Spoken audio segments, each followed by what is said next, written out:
Hello everybody.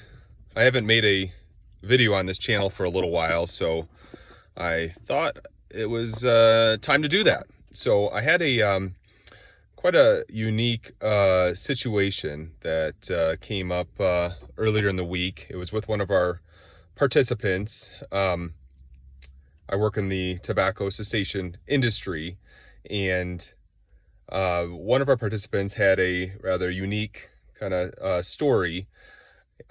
She, I guess I'll kind of start from the beginning here. So she was dependent on the nicotine gum, the nicotine lozenge, for almost a year. So she was quit tobacco, which is awesome. So big picture, she was winning. She was succeeding in getting tobacco out of her life. And now she was on the nicotine gum and the nicotine lozenge.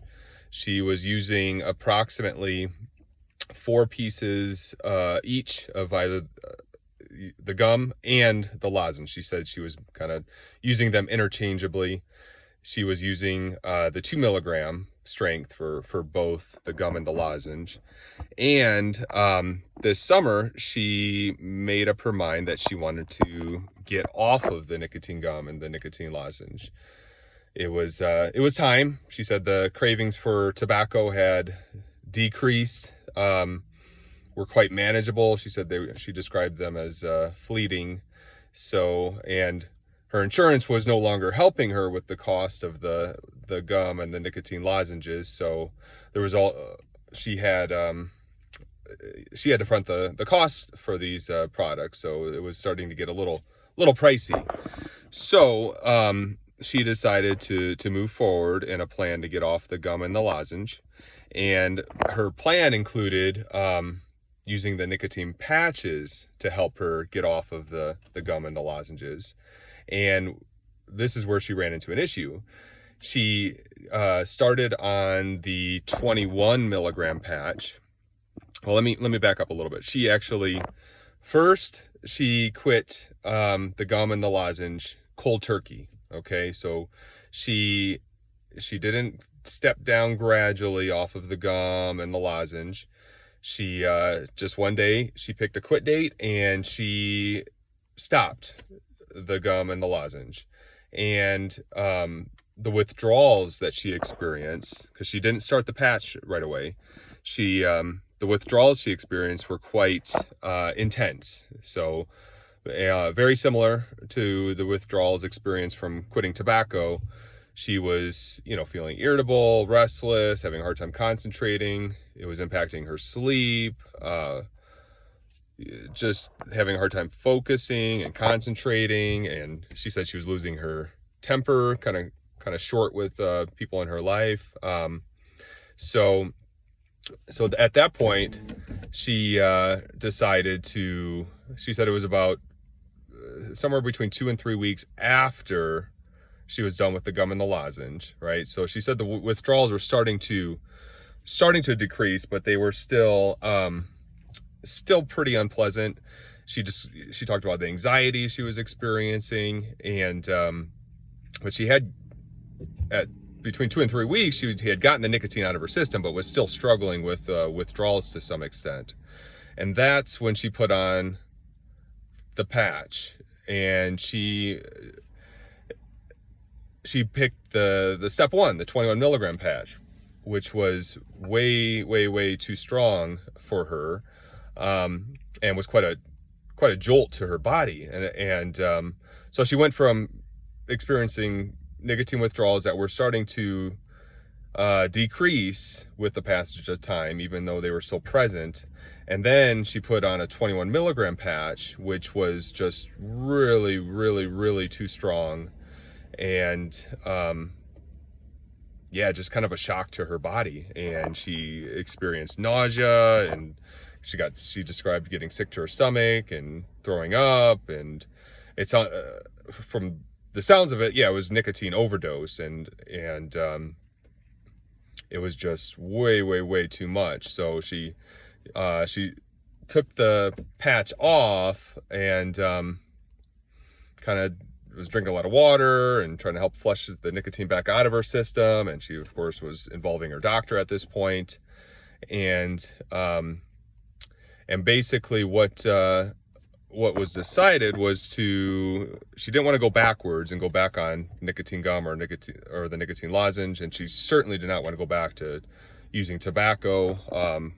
She mentioned having emphysema. And so what she did was she got the lower strength patch, which here in the States, the lowest strength patch is 7 milligram. So the 7 milligram patch definitely, it didn't make her sick, and it certainly was made her more comfortable in helping with some of the withdrawal symptoms and some of the anxiety she was experiencing.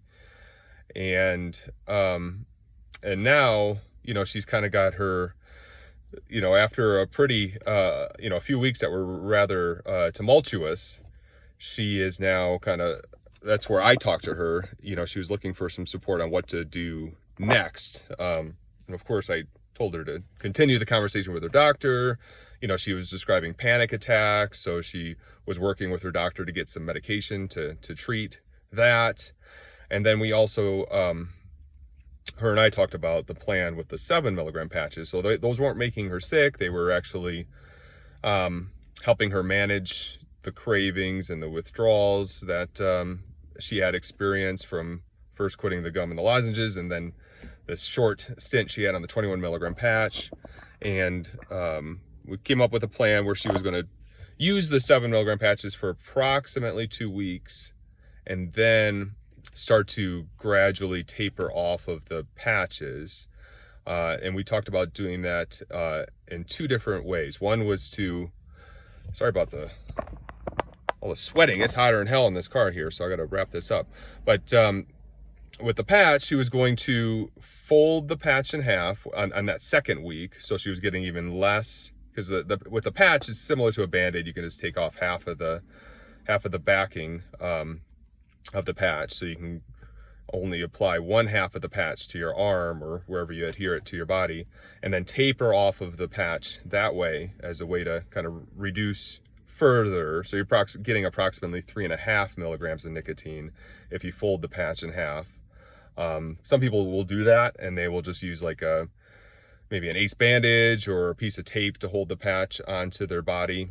So we discussed that as one component of tapering off the patch, and then also just not wearing the patch as long, right? Because it is a 24-hour patch. She was wearing it for about 16 hours. She was taking it off before bed. So we also talked about even reducing how many hours she was going to wear that 7 milligram patch as well, down to 12 hours, and then kind of adjust it from there, maybe 10 hours. So, but because she was a little bit nervous about stepping off the patch altogether. And we thought this might be a wise approach to gradually taper off that 7 milligram patch by doing the half a patch method, and then also just not wearing the patch for a full day. So, but yeah, that's kind of where she was at. It was kind of a unique story. I did close my conversation with her by just congratulating her on sticking with her quit and staying off tobacco, because that's the main piece, right? Now it's time to get off the nicotine replacement therapy, which she's been on for a lengthy period of time, and she's ready to get off of it. She's just trying to find the right plan to get there. But anyways, just thought I would share this story with you. It's kind of a unique one. Generally, people don't use the nicotine patch to get off of the nicotine gum or the nicotine lozenge, but this woman